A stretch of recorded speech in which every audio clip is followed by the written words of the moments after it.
German car makers might be traditionally known for building luxury sedans, but today it's clear that SUVs are the new battleground. And these two are a case in point, the Audi Q7 and BMW X5.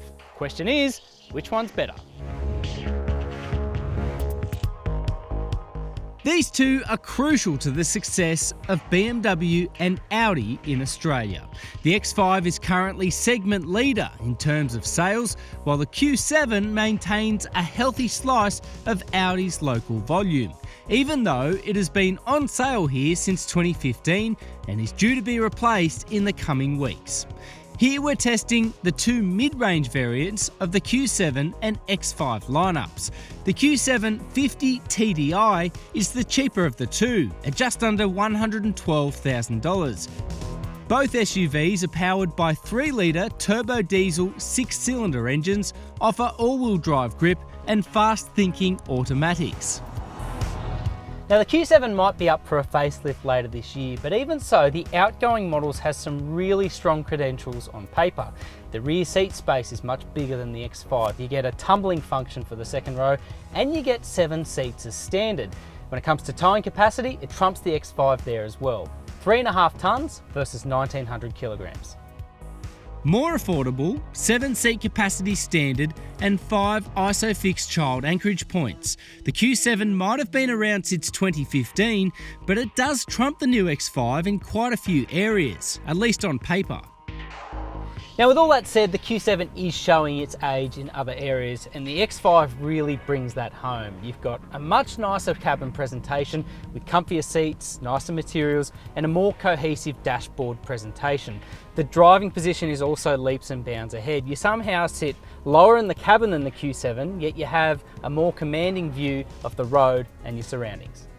The X5 isn't perfect, however. You don't get Android Auto, only Apple CarPlay, and the digital screens, though pretty, could be easier to operate. But it wins crucial points on practicality, with that signature split tailgate design, deep door pockets, and the premium interior layout. Of these two, it feels much closer to a $100,000 plus SUV. Things tend to fall heavily the way of the BMW on-road as well. Now, being large luxury SUVs, we probably shouldn't place too much emphasis on driving dynamics here, but I'm going to anyway with the X5 because it is a brilliant driver's car, and I say that in every sense of the word. It's right at home, be it from the school run to twisty back roads to wet weather conditions. It just seems to be competent and composed in all conditions. It really feels light on its feet during changes in direction, and that comes back to about a 300 kilogram difference in weight, the X5 being the lighter of the two. It's also really well rounded in terms of refinement. It's a slightly quieter cabin, it's less prone to thudding over bumps, and it just breathes over these B-grade tarmac.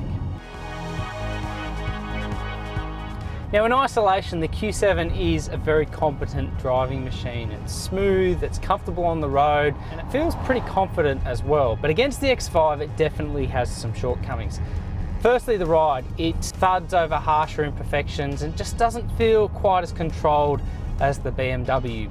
It also pays in terms of steering, agility, and just the way that it behaves through the corners. Just doesn't feel as light on its feet. If you put your foot down, there's a bit more of a delay in hooking up to the 8-speed automatic and getting it in the gear that it needs to be in compared with the X5. But in terms of efficiency and in terms of general ease of use, it's pretty well on par. With all things considered around how either of these vehicles will actually be used, truth is the X5 leaves the Q7 behind, not just dynamically, but in ride and handling comfort and overall refinement. In terms of ownership credentials, the BMW wins this comparison by a nose, with a space-saver spare tyre as standard and cheaper cap price servicing rates over the first 5 years of ownership. It also bests the Q7 on safety equipment, with the standard inclusion of technology like adaptive cruise control. Age is certainly a factor here, and it shows with the X5 being much better rounded out on the road and overall a better luxury execution. So it wins this comparison. But with an all-new Q7 arriving mid-year, this German rivalry is far from settled.